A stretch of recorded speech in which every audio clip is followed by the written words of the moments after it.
ರಾಜಸ್ಥಾನ ಮತ್ತು ಮಧ್ಯಪ್ರದೇಶದಲ್ಲಿ ಈ ವಿಚಾರಕ್ಕೆ ಸಂಬಂಧಪಟ್ಟಂತೆ ರಾಜ್ಯ ಆರೋಗ್ಯ ಇಲಾಖೆ ಮಹತ್ವದ ಸಭೆಯನ್ನು ಕರೆದಿದೆ. ಇಂದು ಹರ್ಷ ಗುಪ್ತಾ ನೇತೃತ್ವದಲ್ಲಿ ಮೀಟಿಂಗ್ ಕರೆಯಲಾಗಿದೆ. ಆರೋಗ್ಯ ಇಲಾಖೆಯ ಪ್ರಧಾನ ಕಾರ್ಯದರ್ಶಿ ಹರ್ಷ ಗುಪ್ತಾ ಮೀಟಿಂಗ್ ಕರೆದಿದ್ದಾರೆ. ಮೆಡಿಕಲ್ಗಳು, ಖಾಸಗಿ ಆಸ್ಪತ್ರೆಗಳು, ಕ್ಲಿನಿಕ್ಗಳು, ಸರ್ಕಾರಿ ಆಸ್ಪತ್ರೆಗಳಿಗೆ ಮಾರ್ಗಸೂಚಿಯನ್ನ ಬಿಡುಗಡೆ ಮಾಡುವ ಸಾಧ್ಯತೆ ಇದೆ. ಆರೋಗ್ಯ ಇಲಾಖೆ ಕೆಮ್ಮು, ಕಾಫ್ ಸಿರಪ್ ಬಗ್ಗೆ ಮಾರ್ಗಸೂಚಿ ಬಿಡುಗಡೆ ಮಾಡುವ ಸಾಧ್ಯತೆ ಇದೆ.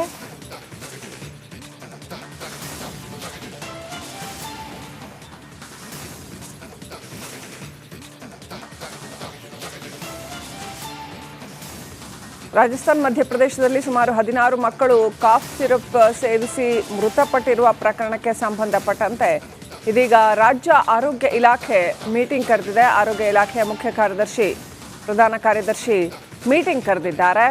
ಹರ್ಷ ಗುಪ್ತಾ ಅವರು ಮೆಡಿಕಲ್ ಶಾಪ್ಗಳು, ಖಾಸಗಿ ಆಸ್ಪತ್ರೆಗಳು, ಕ್ಲಿನಿಕ್ಗಳು, ಸರ್ಕಾರಿ ಆಸ್ಪತ್ರೆಗಳು ಎಲ್ಲರಿಗೂ ಕೂಡ ಒಂದು ಮಾರ್ಗಸೂಚಿಯನ್ನು ಬಿಡುಗಡೆ ಮಾಡುವ ಸಾಧ್ಯತೆಗಳಿದೆ.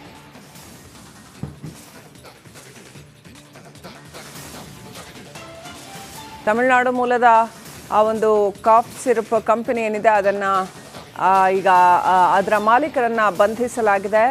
ಆದರೂ ಕೂಡ ಇನ್ನೂ ಯಾವೆಲ್ಲ ಕಾಫ್ ಸಿರಪ್ಗಳು ಎಷ್ಟರ ಮಟ್ಟಿಗೆ ಸೇಫ್, ಎಷ್ಟರ ಮಟ್ಟಿಗೆ ಸೇಫ್ ಅಲ್ಲ, ಈ ವಿಚಾರದಲ್ಲಿ ಜನಕ್ಕೆ ಸಾಕಷ್ಟು ಗೊಂದಲ ಇದೆ. ಹಾಗಾಗಿ ಜನ ತಾವಾಗೇ ತಿಳ್ಕೊಳ್ಳೋದಕ್ಕೆ ಬರೋದಿಲ್ಲ ಏನೇನು ಕಾಂಪೊನೆಂಟ್ಸ್ ಇರುತ್ತೆ, ಅದು ಎಷ್ಟರ ಮಟ್ಟಿಗೆ ಸೇಫ್ ಅಲ್ಲ ಅನ್ನೋದನ್ನು ಡಾಕ್ಟರ್ಸೇ ಹೇಳಬೇಕಾಗತ್ತೆ. ಆಮೇಲೆ ಅದನ್ನು ಆರೋಗ್ಯ ಇಲಾಖೆಯ ತಜ್ಞರೇ ಹೇಳಬೇಕಾಗತ್ತೆ. ಹಾಗಾಗಿ ಯಾವ ಕಾಫ್ ಸಿರಪ್ಗಳನ್ನು ಉಪಯೋಗಿಸಬಹುದು ಅಥವಾ ಯಾವುದನ್ನು ಉಪಯೋಗಿಸೋ ಹಾಗಿಲ್ಲ, ಆ ಕುರಿತಾದ ಮಾರ್ಗಸೂಚಿಯನ್ನು ಏನಾದರೂ ಬಿಡುಗಡೆ ಮಾಡುತ್ತಾ ರಾಜ್ಯ ಸರ್ಕಾರ ಕಾದು ನೋಡಬೇಕಾಗಿದೆ. ಇವತ್ತು ಆರೋಗ್ಯ ಇಲಾಖೆಯ ಮುಖ್ಯ ಕಾರ್ಯದರ್ಶಿ ಸಭೆಯನ್ನಂತೂ ಕರೆದಿದ್ದಾರೆ, ಮಹತ್ವದ ಸಭೆಯನ್ನು ಕರೆದಿದ್ದಾರೆ.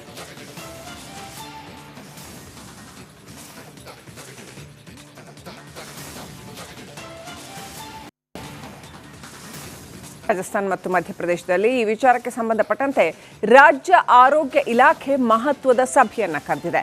ಇಂದು ಹರ್ಷ ಗುಪ್ತಾ ನೇತೃತ್ವದಲ್ಲಿ ಮೀಟಿಂಗ್ ಕರೆಯಲಾಗಿದೆ. ಆರೋಗ್ಯ ಇಲಾಖೆಯ ಪ್ರಧಾನ ಕಾರ್ಯದರ್ಶಿ ಹರ್ಷ ಗುಪ್ತಾ ಮೀಟಿಂಗ್ ಕರೆದಿದ್ದಾರೆ.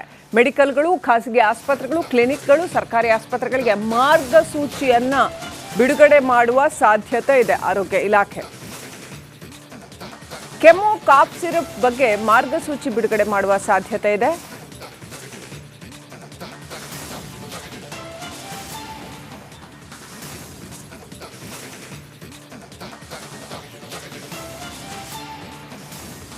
ರಾಜಸ್ಥಾನ ಮಧ್ಯಪ್ರದೇಶದಲ್ಲಿ ಸುಮಾರು 16 ಮಕ್ಕಳು ಕಾಫ್ ಸಿರಪ್ ಸೇವಿಸಿ ಮೃತಪಟ್ಟಿರುವ ಪ್ರಕರಣಕ್ಕೆ ಸಂಬಂಧಪಟ್ಟಂತೆ ಇದೀಗ ರಾಜ್ಯ ಆರೋಗ್ಯ ಇಲಾಖೆ ಮೀಟಿಂಗ್ ಕರೆದಿದೆ. ಆರೋಗ್ಯ ಇಲಾಖೆಯ ಮುಖ್ಯ ಕಾರ್ಯದರ್ಶಿ, ಪ್ರಧಾನ ಕಾರ್ಯದರ್ಶಿ ಮೀಟಿಂಗ್ ಕರೆದಿದ್ದಾರೆ. ಹರ್ಷ ಗುಪ್ತಾ ಅವರು ಮೆಡಿಕಲ್ ಶಾಪ್ಗಳು, ಖಾಸಗಿ ಆಸ್ಪತ್ರೆಗಳು, ಕ್ಲಿನಿಕ್ಗಳು, ಸರ್ಕಾರಿ ಆಸ್ಪತ್ರೆಗಳು ಎಲ್ಲರಿಗೂ ಕೂಡ ಒಂದು ಮಾರ್ಗಸೂಚಿಯನ್ನು ಬಿಡುಗಡೆ ಮಾಡುವ ಸಾಧ್ಯತೆಗಳಿದೆ.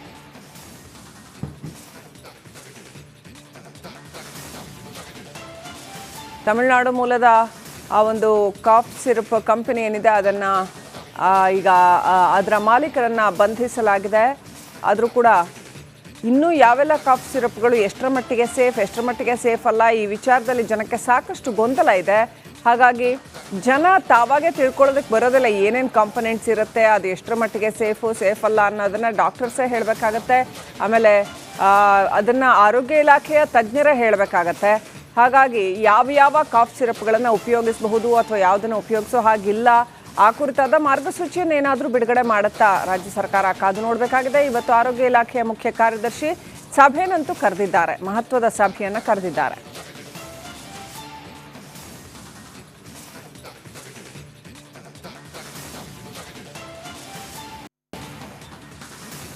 ರಾಜಸ್ಥಾನ ಮತ್ತು ಮಧ್ಯಪ್ರದೇಶದಲ್ಲಿ ಈ ವಿಚಾರಕ್ಕೆ ಸಂಬಂಧಪಟ್ಟಂತೆ ರಾಜ್ಯ ಆರೋಗ್ಯ ಇಲಾಖೆ ಮಹತ್ವದ ಸಭೆಯನ್ನು ಕರೆದಿದೆ.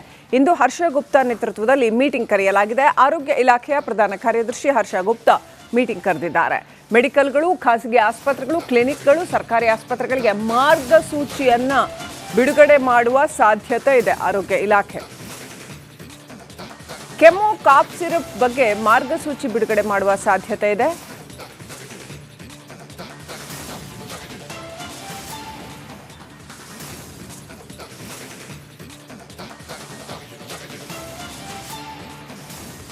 ರಾಜಸ್ಥಾನ ಮಧ್ಯಪ್ರದೇಶದಲ್ಲಿ ಸುಮಾರು 16 ಮಕ್ಕಳು ಕಾಫ್ ಸಿರಪ್ ಸೇವಿಸಿ ಮೃತಪಟ್ಟಿರುವ ಪ್ರಕರಣಕ್ಕೆ ಸಂಬಂಧಪಟ್ಟಂತೆ ಇದೀಗ ರಾಜ್ಯ ಆರೋಗ್ಯ ಇಲಾಖೆ ಮೀಟಿಂಗ್ ಕರೆದಿದೆ. ಆರೋಗ್ಯ ಇಲಾಖೆಯ ಮುಖ್ಯ ಕಾರ್ಯದರ್ಶಿ, ಪ್ರಧಾನ ಕಾರ್ಯದರ್ಶಿ ಮೀಟಿಂಗ್ ಕರೆದಿದ್ದಾರೆ. ಹರ್ಷ ಗುಪ್ತಾ ಅವರು ಮೆಡಿಕಲ್ ಶಾಪ್ಗಳು, ಖಾಸಗಿ ಆಸ್ಪತ್ರೆಗಳು, ಕ್ಲಿನಿಕ್ಗಳು, ಸರ್ಕಾರಿ ಆಸ್ಪತ್ರೆಗಳು ಎಲ್ಲರಿಗೂ ಕೂಡ ಒಂದು ಮಾರ್ಗಸೂಚಿಯನ್ನ ಬಿಡುಗಡೆ ಮಾಡುವ ಸಾಧ್ಯತೆಗಳಿದೆ.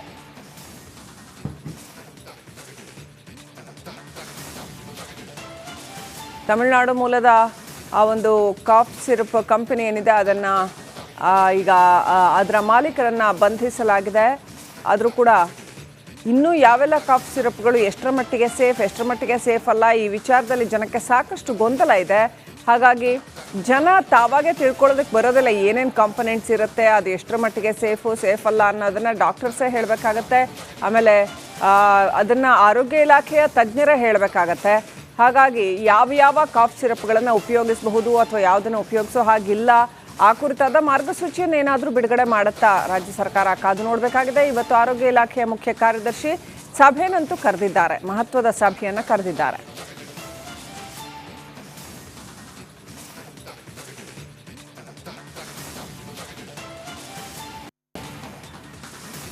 ರಾಜಸ್ಥಾನ ಮತ್ತು ಮಧ್ಯಪ್ರದೇಶದಲ್ಲಿ ಈ ವಿಚಾರಕ್ಕೆ ಸಂಬಂಧಪಟ್ಟಂತೆ ರಾಜ್ಯ ಆರೋಗ್ಯ ಇಲಾಖೆ ಮಹತ್ವದ ಸಭೆಯನ್ನ ಕರೆದಿದೆ. ಇಂದು ಹರ್ಷ ಗುಪ್ತಾ ನೇತೃತ್ವದಲ್ಲಿ ಮೀಟಿಂಗ್ ಕರೆಯಲಾಗಿದೆ. ಆರೋಗ್ಯ ಇಲಾಖೆಯ ಪ್ರಧಾನ ಕಾರ್ಯದರ್ಶಿ ಹರ್ಷ ಗುಪ್ತಾ ಮೀಟಿಂಗ್ ಕರೆದಿದ್ದಾರೆ. ಮೆಡಿಕಲ್ಗಳು, ಖಾಸಗಿ ಆಸ್ಪತ್ರೆಗಳು, ಕ್ಲಿನಿಕ್ಗಳು, ಸರ್ಕಾರಿ ಆಸ್ಪತ್ರೆಗಳಿಗೆ ಮಾರ್ಗಸೂಚಿಯನ್ನ ಬಿಡುಗಡೆ ಮಾಡುವ ಸಾಧ್ಯತೆ ಇದೆ. ಆರೋಗ್ಯ ಇಲಾಖೆ ಕೆಮ್ಮು, ಕಾಫ್ ಸಿರಪ್ ಬಗ್ಗೆ ಮಾರ್ಗಸೂಚಿ ಬಿಡುಗಡೆ ಮಾಡುವ ಸಾಧ್ಯತೆ ಇದೆ.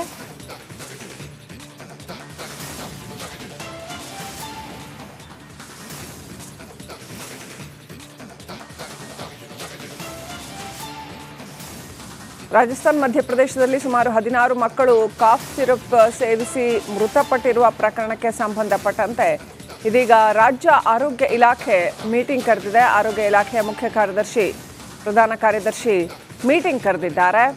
ಹರ್ಷ ಗುಪ್ತಾ ಅವರು ಮೆಡಿಕಲ್ ಶಾಪ್ಗಳು, ಖಾಸಗಿ ಆಸ್ಪತ್ರೆಗಳು, ಕ್ಲಿನಿಕ್ಗಳು, ಸರ್ಕಾರಿ ಆಸ್ಪತ್ರೆಗಳು ಎಲ್ಲರಿಗೂ ಕೂಡ ಒಂದು ಮಾರ್ಗಸೂಚಿಯನ್ನ ಬಿಡುಗಡೆ ಮಾಡುವ ಸಾಧ್ಯತೆಗಳಿದೆ.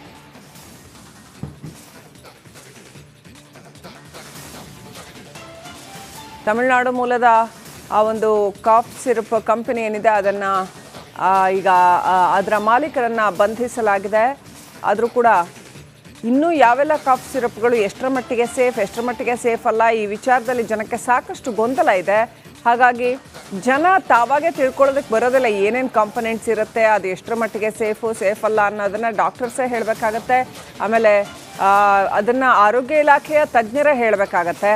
ಹಾಗಾಗಿ ಯಾವ ಕಾಫ್ ಸಿರಪ್ಗಳನ್ನು ಉಪಯೋಗಿಸಬಹುದು ಅಥವಾ ಯಾವುದನ್ನು ಉಪಯೋಗಿಸೋ ಹಾಗಿಲ್ಲ, ಆ ಕುರಿತಾದ ಮಾರ್ಗಸೂಚಿಯನ್ನು ಏನಾದರೂ ಬಿಡುಗಡೆ ಮಾಡುತ್ತಾ ರಾಜ್ಯ ಸರ್ಕಾರ ಕಾದು ನೋಡಬೇಕಾಗಿದೆ. ಇವತ್ತು ಆರೋಗ್ಯ ಇಲಾಖೆಯ ಮುಖ್ಯ ಕಾರ್ಯದರ್ಶಿ ಸಭೆನಂತೂ ಕರೆದಿದ್ದಾರೆ, ಮಹತ್ವದ ಸಭೆಯನ್ನು ಕರೆದಿದ್ದಾರೆ.